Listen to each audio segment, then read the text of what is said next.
గోత్రం, భరద్వాజ గోత్రం, అంగీరస గోత్రం ఇవన్నీ ఉంటాయి కదా. మాది ఆత్రేయస గోత్రం, అంటే అత్రి మామూలు అంతటి. ఆత్రేయపురం పక్కన ఉంది కదా. ఆత్రేయపురం ఎలా పేరు వచ్చిందో తెలుసా మీకు? అత్రి మహర్షులు ఏం చేసేవారంటే ఒక ఊరి నుంచి ఒక ఊరికి, అప్పట్లో ఊళ్ళో ఏమి లేవు కదా, అన్నీ అడుగులే కదా, ఎక్కడో కొంచెం కొంచెం వాళ్ళే స్టార్ట్ చేశారు జీవన విధానాన్ని కదా. మరి అత్రి మహర్షి తన శిష్యులతో వెళుతూ వాళ్ళు ఏం చేసేవారంటే, మహర్షులంతా కూడా ఎక్కడ నీళ్ళు ఉంటే అక్కడ కొంతకాలం ఆగేవారు. మనిషి నాగరికత ఎక్కడ ప్రారంభమైంది? నీటి పక్కనే. నీళ్ళు లేకుండా చదవదు కదా మనకి. సో మనకి ఈ ప్రాంతం అంతా గోదావరి ఉందా లేదా? గోదావరి ఉంది కదా. సో గోదావరి ఉంది కాబట్టి ఆ నీళ్ల పక్కన వాళ్ళ శిష్యులతో వెళ్తూ కొంతకాలం ఉండేవారు. కొంతకాలం అంటే కొన్ని ఏళ్ళు ఉండేవారు, ఏదో 2 రోజులు 3 రోజులు ఉండేవాళ్ళ. ఆ నీళ్లలో ఉన్నప్పుడు వాళ్ళ సాధన, ఋషుల సాధన ఉంటుంది కదా, వాళ్ళ తపశ్శక్తి, ఋషులు వాళ్ళు చేసే తపశ్శక్తి.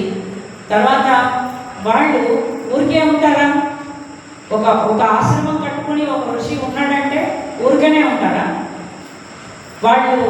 వాళ్ళు తపస్సు చేసుకుంటూ ఉంటారు, వాళ్ళ శిష్యులు తయారు చేసుకుంటూ ఉంటారు. వాళ్ళు పొందిన జ్ఞానాన్ని ఆ పక్కన ఉన్న ఊళ్ళో మనుషులకి చెప్తారు. చెప్పకుండా వెళ్ళిపోలేదు ఎవరు కదా. సో అట్లా వాళ్ళు కొంతకాలం నివసించడం వల్ల ఆ ఊళ్ళకి ఆ పేర్లు వచ్చాయి. అలా అత్రి మహర్షి శిష్యులతో ఉన్నారు కాబట్టి అది ఆత్రేయపురం. ఆ పక్కన కట్టుగా ఉంది ఉందా? కట్టుగా తెలుసా? ఆత్రేయపురం తర్వాత ఉంది కదా, అది కట్వాంగపురం. దాని తాలూకు రికార్డ్స్లో వాళ్ళ దగ్గర రికార్డ్స్ ఉంటాయి కదా పంచాయతీ ఆఫీస్లో.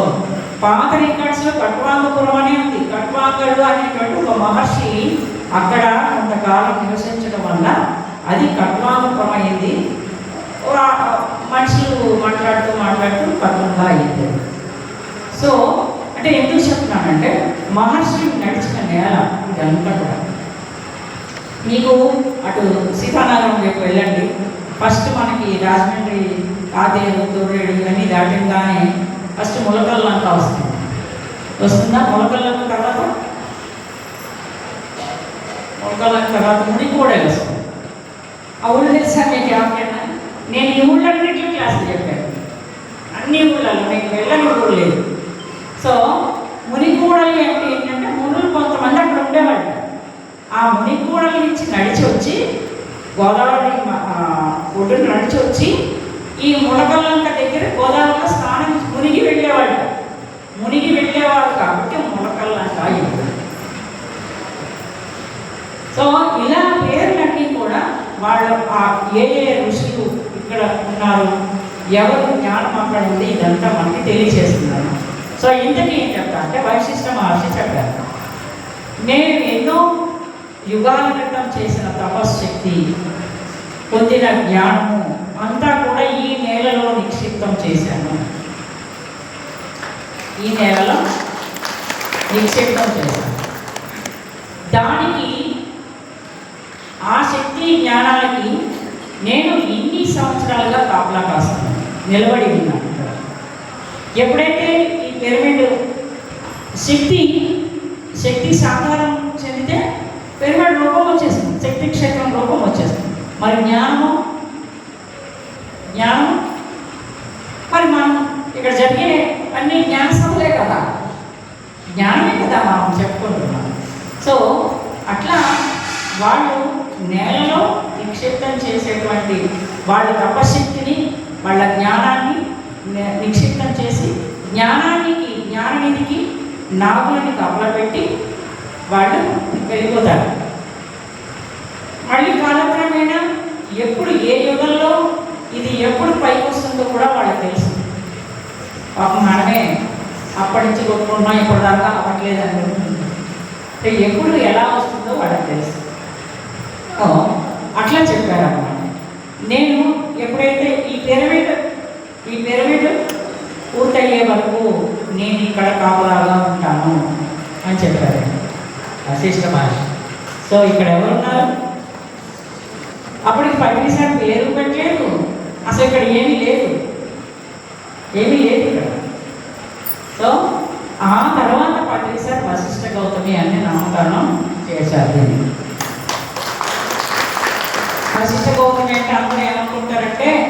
వశిష్ఠ ఒక గోదావరిపాయ, గౌతమి ఒక గోదావరిపాయ, రెండు ఈ మధ్యలో ఉంది కాబట్టి వశిష్ఠ గోదావరి పేరు పెట్టారు అనుకుంటారు. కాదు, వశిష్ఠ మహర్షి తాలూకు తపశక్తి, జ్ఞానము. గౌతమ మహర్షి గురించి మీకు అందరికి తెలుసా? ఇంకోసారి చెప్పుకున్నాం మళ్ళీ. గౌతమ మహర్షి గురించి ఎప్పుడు వెళ్ళదు.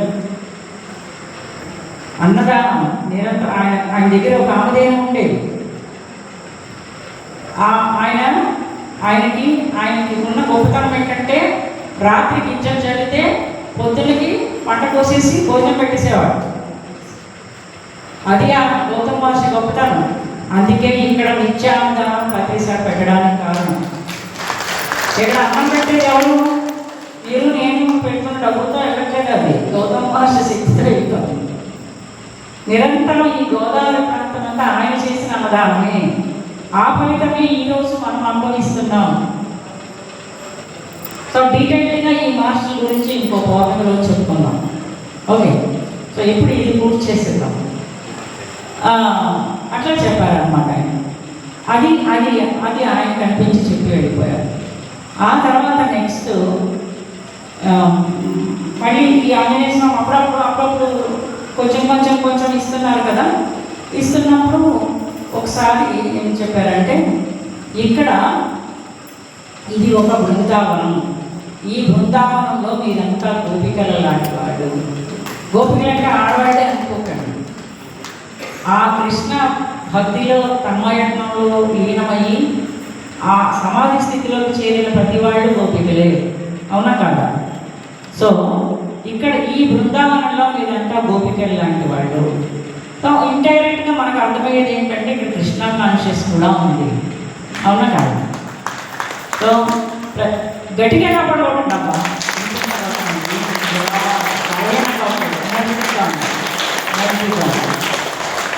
ఓకే, అది చెప్పారు ఒకసారి. ఆ తర్వాత ఇంకొకసారి ఏం చెప్పారంటే, ఇక్కడ ఎన్నో శాస్త్రాలు సంబంధించిన జ్ఞానం ఈ నేలలో నిక్షిప్తం చేయబడింది. ఎన్నో శాస్త్రాలు నా కళ్ళ ముందుకు ఎప్పుడు ధ్యానంలో కూర్చున్నా అప్పట్లో ఇంత లావు రెడ్ కలర్ బౌండ్ ఉన్న బుక్ హెవీమని ఏలాడుతుంది. దాని మీద గోల్డ్ కలర్తో అక్షరాలు ఉండేది. అది ఏంటో తెలిసేది కాదు నాకు. అప్పుడు ఏం చెప్పారంటే, నువ్వు సింపుల్ సాంస్క్రిట్ నేర్చుకో, సింపుల్ సంస్కృతం నేర్చుకో, ఇక్కడ ఎన్నో శాస్త్రాల జ్ఞానం ఉంది, అవన్నీ అందజేయబడ్డాయి, దాని అన్నింటినీ బయటకు తీసుకురండి. ఖగోళ శాస్త్రం ఎన్ని పేర్లు చెప్పారు ఆయన, నాకు తెలియనివి కూడా చాలా పేర్లు చెప్పారు. విమానయాన శాస్త్రం, ఖగోళ శాస్త్రం, భూగర్భ జలశాస్త్రం, అంటే నేలలో నీళ్ళు ఎలా ఎక్కడ ఉన్నాయో అని తెలుసుకునే శాస్త్రం. వీటి గురించి కూడా ఒక శాస్త్రం ఉందన్నమాట. ఇవాళ మనం ఏం చేస్తున్నాం, ఇంజనీరింగ్ని పిలుచుకొచ్చి ఎక్కడ నీళ్ళు పడతాయో అడుగుతున్నాం. కానీ మీరు నిజంగా ఇంట్రెస్టింగ్గా ఉంటే ఒకసారి ఆయన ఒక నేను చెప్పాలి దాన్ని, ఎట్లా నీళ్ళలో నీటిని కనిపెట్టచ్చో ఒక ఎక్సర్సైజ్ చెప్పారు. శ్వాసని మనము శ్వాస మీద ధ్యాస పెట్టి శ్వాసతో అనుసంధానం అయి ఉండి ఒక వీ షేప్లో ఉన్నటువంటి ఒక కర్ర పుల్ల లాంటిది చెట్టు